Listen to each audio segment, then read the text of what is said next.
에베소서 6장 1절부터 3절까지 말씀입니다. 에베소서 6장 1절부터 3절 우리 다 같이 함께 읽겠습니다. 자녀들아, 주 안에서 너희 부모에게 순종하라. 이것이 옳으니라. 내 아버지와 어머니를 공경하라. 이것이 약속이 있는 첫 계명이니 이로써 내가 잘되고 땅에서 장수하리라. 아멘. 순종과 공경으로 효도하라는 제목으로 우리 말씀을 나누려고 합니다.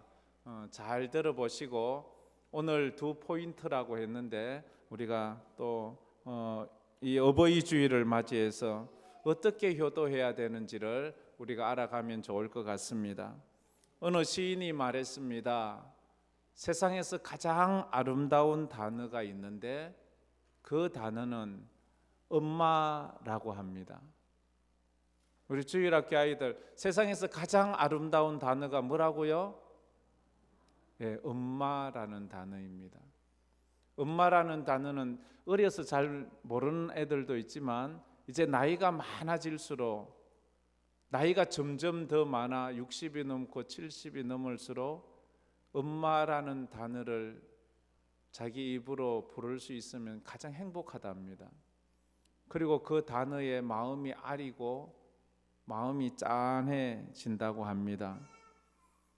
우리에게 있어서 부모님이 없다면, 엄마가 없다면 지금 나는 없습니다. 그렇지요? 지금 엄마가 없다면 나는 없어요. 가끔은 말하죠. 아이고, 나는 딴 사람이 우리 엄마라면. 그거는 없어요. 딴 사람이 우리 엄마가 되는 것은 내가 없는 거예요. 절대로 지금의 나는 엄마 없이 내 모습, 내 모양으로 이 땅에 우리가 태어날 수가 없다는 것입니다. 나의 존재의 모든 몸은, 내 모든 장기는 어머니 몸속에서 어머니의 몸의 것을 다 취해서 내 몸은 어머니 몸으로 만들어졌어요. 그건 다 아는 거잖아요. 그죠? 우리는 다 어머니 몸으로 만들어진 사람입니다. 저 유아실에 가도 됩니다. 괜찮아요. 아이들 편안하게 그렇게 하면 됩니다. 그래요. 그래서 세상에서 가장 고마워하고 좋아할 사람이 있다면 그건 부모님이에요.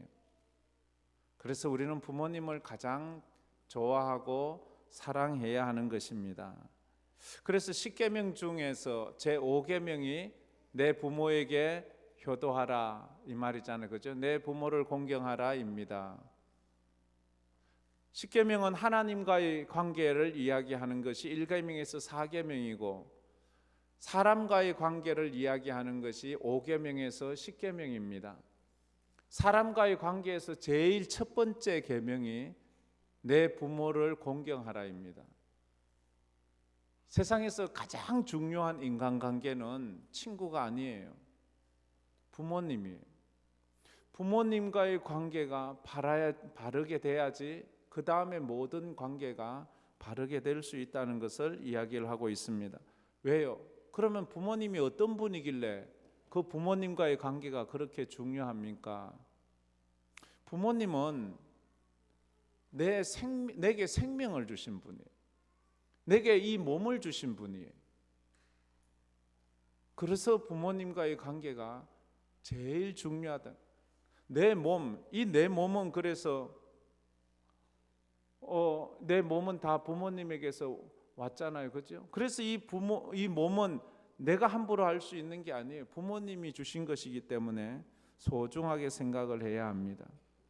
그리고 또 하나는 우리가 이 세상에 태어나서 가장 처음 만나는 사람이 부모님입니다. 가장 처음 만나는 사람이 부모님이었어요. 그래서 그 몸에서 태어나고 그분과 가장 먼저 관계를 맺기 때문에 부모님은 중요해요. 우리는 왜 효도해야 합니까? 성경은 딱 말해요. 하나님의 명령이기 때문에, 그것이 옳은 것이기 때문에 우리는 효도를 해야 합니다. 효도하는데 무슨 이유를 대지 마세요. 무슨 조건을 대지 마세요. 이미 그건 효도가 아닙니다. 효도는 거래하는 게 아닙니다. 효도는 내가 인간이라는 것을 증명하는 하나의 방법입니다. 그래서 우리는 효도하는 것입니다. 그런데 이 효도라는 것은 무한정할 수 있는 게 아니에요. 시간이 제한되어 있어요. 언제요? 부모님이 살아 계신 동안만 효도할 수 있어요. 부모님이 떠나면 효도하고 싶어도 효도할 수 없어요. 그렇기 때문에 부모님이 이 땅에 계시는 동안 우리는 정말로 최선을 다해서 부모님에게 효도를 해야 하는 것입니다. 오늘 제가 두 가지 포인트로 말한다고 그랬어요. 첫 번째 포인트, 하나님이 가르치신 부모님에 대한 효도는 순종입니다. 다 같이 한번 읽어보겠습니다. 하나님이 가르치신 부모님에 대한 효도는 순종입니다. 하나님은 부모에게 효도를 어떻게 해야 합니까? 묻는 사람에게 부모님에게 효도를 순종으로 효도하라고 말합니다. 효는 하나님이 우리에게 부탁하는 게 아니에요. 하나님이 우리에게 애걸 하는 게 아니에요. 명령하시는 거예요. 하나님의 명령은 해도 되고 안 해도 되는 게 아니라 반드시 우리가 지켜야 되는 그 말씀입니다. 그래서 이 효는 영원히 변하지 않는 하나님의 영원한 명령이에요. 성경에서 나오는 이 십계명, 특별히 십계명은 하나님께서 독특한 히브리어의 문법을 사용하셨는데 영원한 현재로 2000년 전에만 준 것이 아니라 지금도 이 명령은 언제나 현재형이에요. 읽는 사람은 현재형으로 읽어야 돼요. 효도, 하나님 섬기는 것, 사람 관계, 이건 언제나 영원한 현재형으로 영원한 명령형이에요.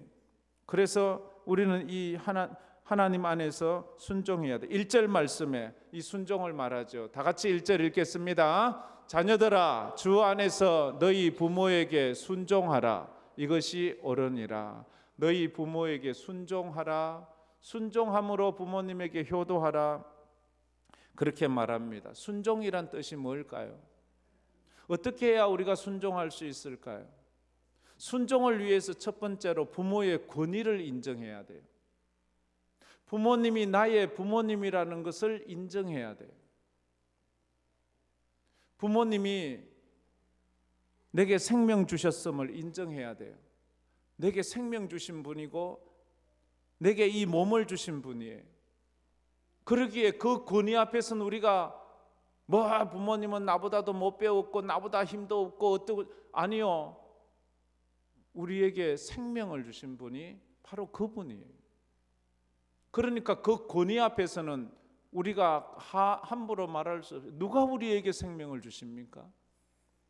누가 우리에게 몸을 주셨어요? 그러니까 부모님에겐 순종해야 되는, 권위를 인정해야 돼요.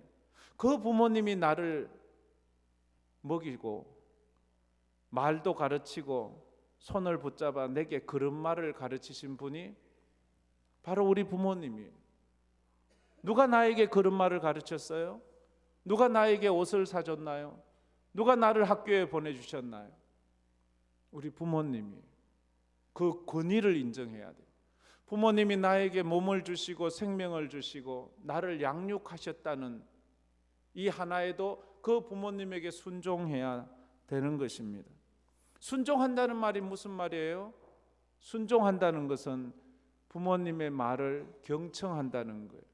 귀를 기울여서 듣는 것을 경청이라고 그래요. 부모님의 말을 근성으로 들어서는 안 돼요. 사춘기가 되면 뭔가 모르게 좀 부모님 말씀에 이래 반감을 가지기도 하고 사춘기 못난 모습을 보이기도 하지만 이제 철이 들어야 돼요. 그래서 부모의 말에 귀를 기울여야 돼요. 귀를 기울이는데 오늘 조건이 주 안에서 내 부모에게 순종하라. 주님 안에서 하는 거예요. 주님 밖에서 하는 게 아니에요. 주님 말씀, 성경 말씀 안에서, 믿음 안에서 하란 말이지요. 우상을 섬기고 죄 지으라고 하는 데까지 순종하는 것 아니에요. 그럴 때는 부모님을 설득해야 돼요. 부모님에게 이야기를 해주어야 돼요. 그리고 부모님이 우상 섬기라고 하는데 순종하라 했네. 그런다고 우상 섬기라는 건 그건 옳지 않다 하는 것입니다. 왜냐하면 우리가 부모님에게 순종하는 것은 부모님은 하나님의 대리자거든요. 하나님께서 우리를 부모님의 자녀로 맡기시고 그 부모님이 하나님의 대리자, 부모님을 통해서 우리는 하나님을 느낄 때가 참 많아요. 값없이 우리를 사랑해 주시는 그 전폭적인 하나님의 부모님의 사랑을 보면서 하나님의 사랑이 저렇겠구나 하는 것을 우리가 알 수 있기 때문이에요. 그래서 성경은 부모님에게 순종해야 할 이유를 장황하게 설명하지 않아요. 단 한마디로 말해요. 우리가 부모님에게 순종해야 할 이유를 단 한마디로 단순하게 말해요. 뭐라고 말하는가 하면 그게 옳기 때문이야. 그게 오늘 1절 말씀이지요. 그게 옳기 때문이야. 주 안에서 너희 부모에게 순종하라. 이것이 옳으니라. 하나님은 다른 설명을 하지 않아요. 부모에게 순종하는 건 옳은 일이야. 그러니까 순종해. 이렇게 말. 왜 해야 되는데? 왜는 하나님 앞에 하지 마세요. 부모님에게는 그냥 순종하는 거예요. 오늘 제가 주일학교 아이들도 있고 해서 영상을 하나 준비했습니다. 한번 잘 보시면 또 생각할 점이 있을 것 같습니다.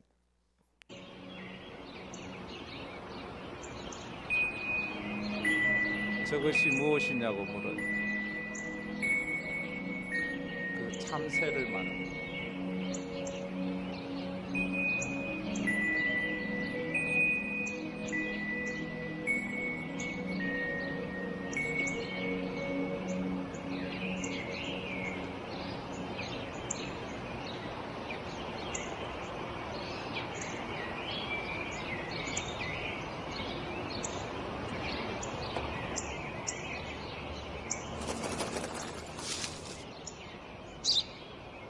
Τι είναι αυτό? Ένα σπουργίτι.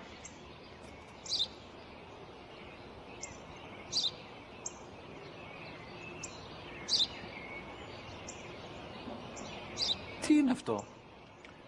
Μόλις τώρα στο πατέρα, σπουργίτι είναι.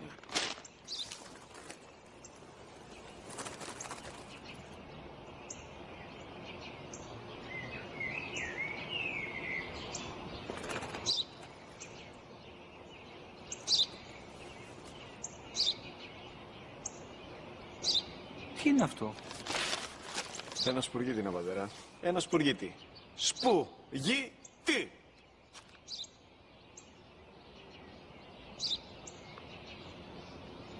Τι είναι αυτό? Γιατί το κάνεις αυτό το πράγμα, μπορείς να μου πεις? Τόσες φορές σου είπα, είναι ένα σπουργίτι. Δεν το καταλαβαίνεις. Πού πας?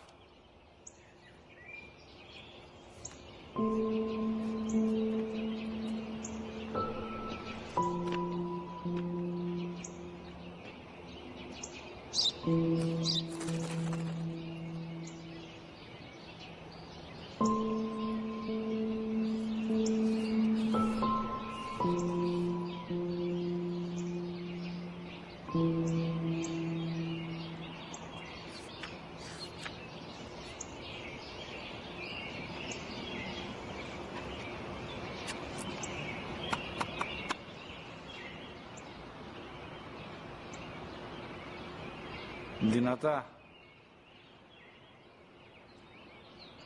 Σήμερα ο μικρός μου γιος που πριν λίγες μέρες έκλεισε τα 3 καθόταν μαζί μου έξω στο πάρκο όταν ένα σπουργίτι ήρθε και κάθισε απέναντί μας. Ο γιος μου με ρώτησε 21 φορές τι ήταν αυτό και του απάντησα και τις 21 φορές ότι ήταν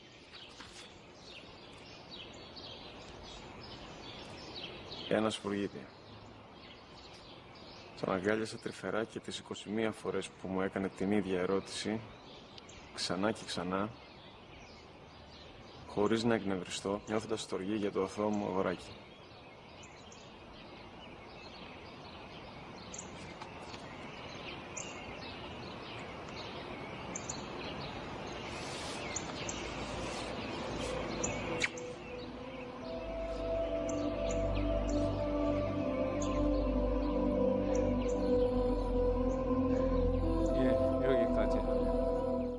순종한다는 것은 부모님의 말을 잘 들어주는 거예요.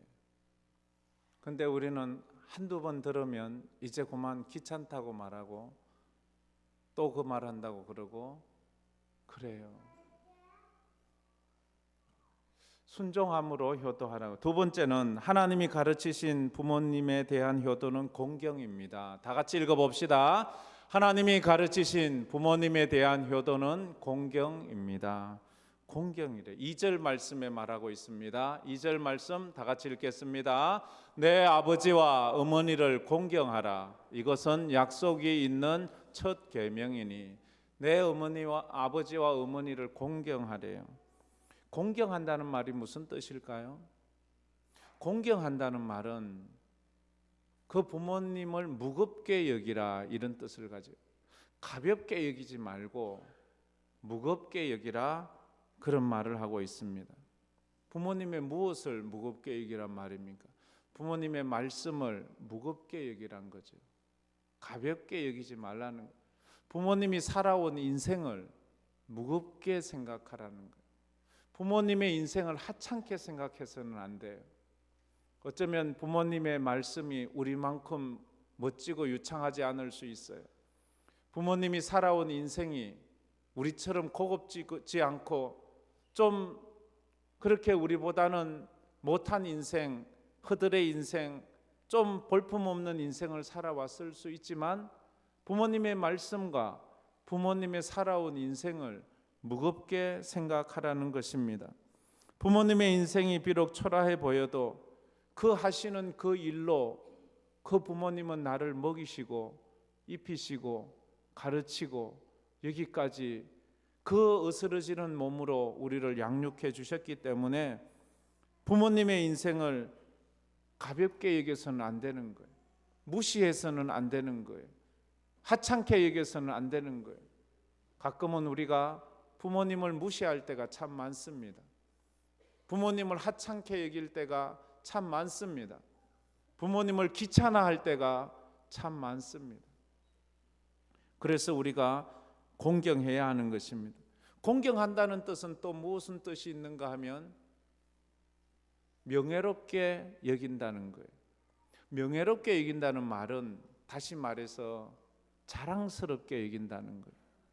부모님을 부끄럽게 여겨서는 안 돼요. 부모님을 누구보다도 내 인생의 가장 자랑스러운 분으로 생각해야 돼요. 늙고 병들고 볼품없는 초라한 노인네처럼 보이지만 그 부모님의 수고와 헌신이 오늘 내가 있는 거거든요. 그래서 우리는 부모님을 공경해야 한다고 그렇게 말씀을 하고 있습니다. 무식하고 초라한 거칠거칠한 그 부모님의 손이 나를 잡아 이렇게 세워 그런 말을 가르쳐 주셨잖아요. 그때는 부모가 내 모든 인생의 모든 세계였잖아요. 그래서 부모가 귀하다는 것입니다. 공경하라는 뜻은 또 이런 뜻도 내포하고 있습니다. 부모가 이제 나이 많아 늙으시고 힘이 없을 때에 그 부모를 돌보고 섬기고 배려하라는 것도 포함되어 있습니다. 그래서 공경하라는 것입니다. 늙고 힘없는 부모를 돌보지 않는 것, 그건 불효입니다. 그 불효를 넘어서 하나님의 말씀에 불순종하는 것이라고 그렇게 할 수 있습니다. 본문에서 오늘 하나님은 효도에 대해서 두 가지 순종하라, 순종으로 효도하라, 또 하나는 공경으로 효도하라 가르쳐 주셨습니다. 순종만 하고 공경하지 않는다면 그것은 위선입니다. 순종은 행위로 하는 것이고 공경은 마음으로 한다고 할 수 있습니다. 행위로는 해요. 용돈도 드리고 옷도 사드리는데 마음으로 하지 않는 것은 위선이에요.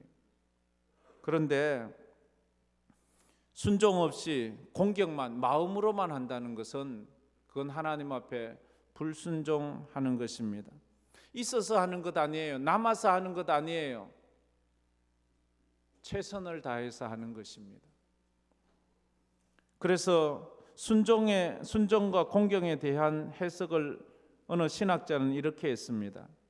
사람이 어려서는 부모님께 순종함으로 효도하고 나이가 들어 어른이 되어서는 부모님께 공경함으로 효도해야 된다 하는 것입니다.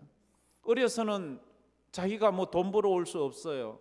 그냥 말씀에 순종하는 거예요. 부모님 말씀에 순종하는 거예요. 우리 아이들 아직 미성년자라면 지금은 부모님에게 순종으로 효도해야 되는데, 이제 나이가 들어 30, 40이 넘고 작년이 어른이 되었으면 이제 공경함으로 부모님에게 또 효도를 해야 되는 거예요. 어른이 되어 공경한다는 것, 여기에 있죠. 이 거꾸로 된 사람이 있죠. 소년 가장이라는 말을 하잖아요. 어린 아이들이 부모님을 위해서 나가서 돈 벌어와서 그 청소년이 무슨 돈을 벌어옵니까? 그때는 부모님의 힘을 내야 되는데 그럴 때도 있죠. 그걸 보면 마음이 너무 짠하고 너무 안타깝잖아요. 그 반대로 성인 아이가 있어요.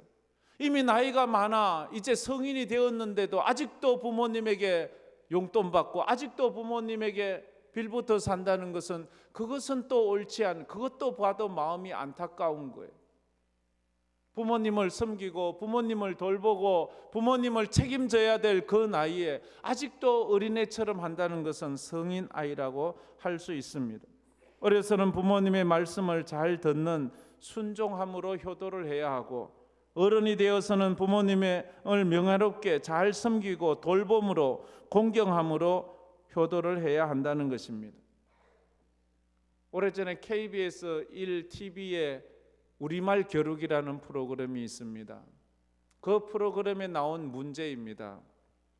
여러분 한번 이 문제의 답을 한번 찾아보십시오. 한 사람이 말이나 행동이 앞뒤가 서로 맞지 아니하고 모순됨을 뜻하는 말로서 사음절로 된 고사성어는 무엇일까요? 라는 거예요. 이건 무엇일까요? 자가당착입니다. 아셨나요?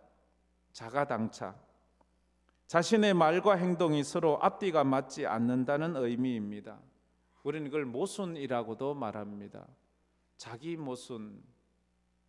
자기 말과 행동이 다르다는 거지요. 우리가 이럴 때가 참 많습니다. 우리 예수 믿는 사람도 이럴 때가 참 많아요. 우리 예수 믿는 사람이 이렇게 말하지요. 예수를 믿어야만 천국 갈 수 있다고. 예수 안 믿으면 지옥 간다고. 그러면서 부모님을 전도하지 않아요. 이것은 자가당착입니다. 예수 안 믿으면 지옥 가는 걸 알면서도 전도하지 않는 것, 그건 모순입니다. 사랑하는 부모님을, 사랑하는 가족들을 주님 앞으로 인도해야 합니다. 먼저 기도해야 합니다. 쉽지 않아요. 가까운 사이일수록 전도한다는 게 얼마나 어렵다는 것을 저는 알고 있어요. 우린 다 알고 있어요. 쉽지 않아요. 그러니까 눈물로 기도하고 정말로 하나님 앞에 매어 달려 기도함으로 전도해야 돼요. 우리는 이번 5월 마지막 주 VIP 초청주의를 정해놓고 전도 대상자들을 정했습니다. 여러분들이 정한 사람은 아마 여러분들이 어쩌다가 만난 사람은 아닐 거예요. 대부분은 평소에 잘 알고 있는 사람일 거예요. 그 중에 보면은 오랫동안 10년, 20년 동안 그 사람을 전도하려고 그 사람 이름을 적으면서 기도하고 있는 사람도 있어요. 그런데 제가 묻겠습니다. 여러분들은 여러분의 전도 대상자에게 전화를 하셨나요? 그리고 여러분의 전도 대상자가 여러분이 전도하려고 한다는 것을 알고 있나요? 들어는 어떤 사람들 물어보면 전화도 안 했어요. 말도 안 해. 그 사람은 자기가 전도 대상자라는 것조차도 몰라요. 이래서는 안 됩니다. 이건 자기 모순이에요. 자기 자가당착이에요. 말로는 천국 가자면 예수 믿고 하나님을 믿어야 된다고 말하면서도 정작 그 사람에게 단 한마디도 말하지 않는다면 그건 안 되는 거예요. 또 우리가 그런 자가당착이 있을 수 있잖아요. 부모님에게 최고의 선물이 뭔가요? 세계 일주가 아니에요. 천국 가게 하는 거예요. 천국을 소개하는 거예요. 세계 일주가 천국만 못하잖아요. 세계 일주하고 오면 뭐라고 하는 줄 아세요? 그래도 집이 제일 좋아, 이렇게 말합니다. 그건 여행 갔다 온 사람은 누구나 다 그래도 집이 제일 좋아. 천국하고는 비교할 수 없는 거예요. 나를 낳고 길러주신 눈에 보이는 부모님도 잘 섬기지 못하면서 눈에 보이지 않는 하나님을 섬긴다고 믿는다고 말하는 것, 그게 자가당착이에요. 눈에 보이는 부모도 못 섬기면서 어찌 보이지 않는 부모를 하나님을 섬긴다고 말할 수 있습니까? 그건 모순이에요. 우리 예수 믿는 사람들이 빠지기 쉬운 거죠. 제가 이렇게 큰 소리 치며 설교한다고 아이고 그런 목사님은 잘합니까? 저도 못해요. 우리 잘해야 돼요. 저도 저희 부모님이 있잖아요. 제가 부모 없이 하늘에서 떨어졌나요? 우리 중에 부모 없이 하늘에서 떨어진 사람이 있나요? 단 한 사람도 없어요. 어느 순간에 늘 자녀이던 우리가 내가 이제 부모가 되었잖아요. 내가 부모가 되어 보니 부모의 마음을 이해하는 거예요. 내가 엄마가 되어 보니 내 엄마의 마음이 이해되는 거예요. 그때 엄마의 마음이 이러했겠구나. 그때 아버지의 마음이 이러했겠구나. 아버지가 입이 없어 말 못한 게 아니라 말할 수 있는데도 꾹 참으신 것이구나. 그걸 이제 그때야 알 때가 있지요. 우리는 부모님에게 순종과 공경으로 호도해야 합니다. 이러한 마음이 주님께 대한 순종과 공경으로 이어지기 때문이 그렇습니다. 왜? 우리 부모는 하나님을 대신하는 부분이 많기 때문에 부모님에 대한 마음이 하나님에 대한 마음으로 이어지게 되어 있습니다. 부모님께 순종하는 것은 하나님께 순종하는 것이고 부모님께 공경하는 것은 하나님께 공경하는 것으로 연결되어 있기 때문에 그렇습니다. 그 둘은 결코 분리되지 않습니다. 부모에게 못하는 자식이 결코 하나님을 잘 섬길 리는 없다는 것입니다.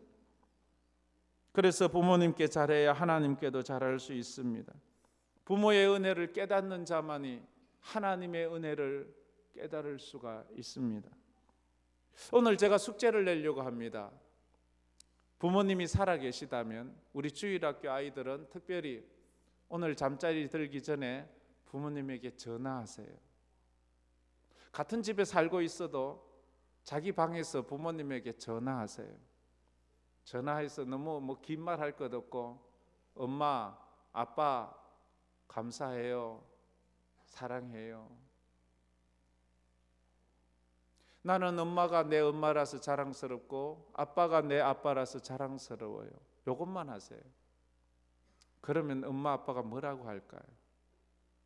아마 들어는 많은 사람들이 자녀들의 그 사랑 고백을 듣고는요 다 운대요.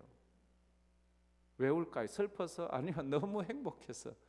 너무 행복해서. 카네이션 안 달아줘도 돼요. 그 말 전화, 오늘 부모님 살아계시다면 꼭 전화하시길 바랍니다. 우리 주일학교 부모님들 제 전화 안 했어요. 나한테 이렇게 말하지 마시고. 그리고 만약 우리 중에 벌써 부모님이 돌아가신 분이 있잖아요. 그럼 나는 어떻게 하나? 이제 부모님 다 돌아가시고 안 계신데 그러면 편지를 쓰세요. 글 편지를 쓰셔야 돼요. 아니면 카톡으로 자기 카톡에 부모님에게 쓰세요. 단순하게 어머님, 아버님 감사해요. 그리고 사랑합니다. 제가 이 말을 진작하지 못해서 미안해요. 그거 한번 해보세요. 오늘 잠들기 전에.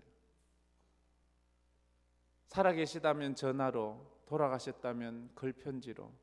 뭐 더 길게 써도 좋아요. 자기가 내가 참 못된 삶을 살았구나 하면 죄송하다고도 얘기를 하세요. 어머니, 아버지, 내가 아버지가 되고 어머니가 되고 보니까 그때 어머니의 마음이 이해가 가네요. 죄송해요.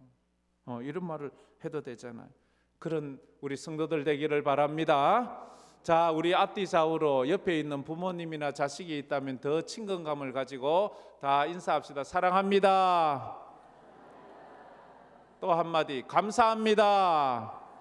예, 우리 다 같이 찬양 드리도록 하겠습니다. 우리 어버이 주일이면 늘 부르는 찬양입니다. 어머니의 넓은 사랑. 자녀들이 부모님의 손을 잡아주면서 찬양해 봅시다.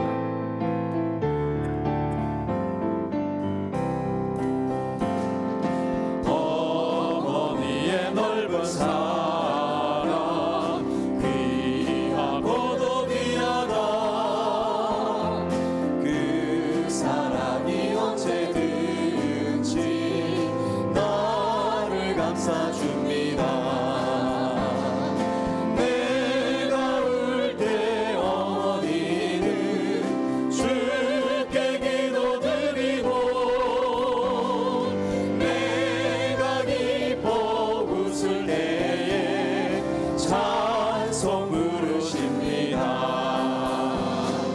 아침 저녁 읽어지던 어머니의 성경책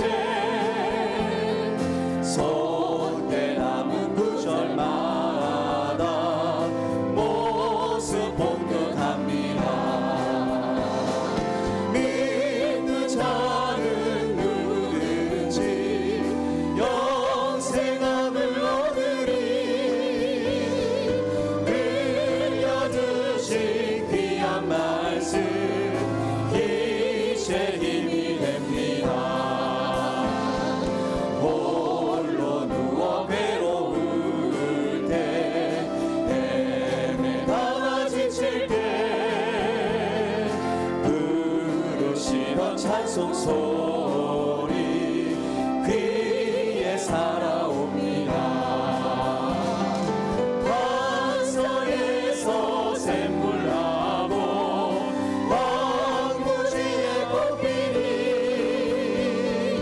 예수님과 동행하며 두려울 것 없어라. 온유하고 겸손하며 올바르고 그세게 어머니의 뜻 받들어 보람 있게 살리라. 음파하는 세상에서 선한 싸움 싸우다 생명신의 그는 곳 길이 함께 살리라. 우리 다 같이 눈 감아 보지 않겠어요? 그리고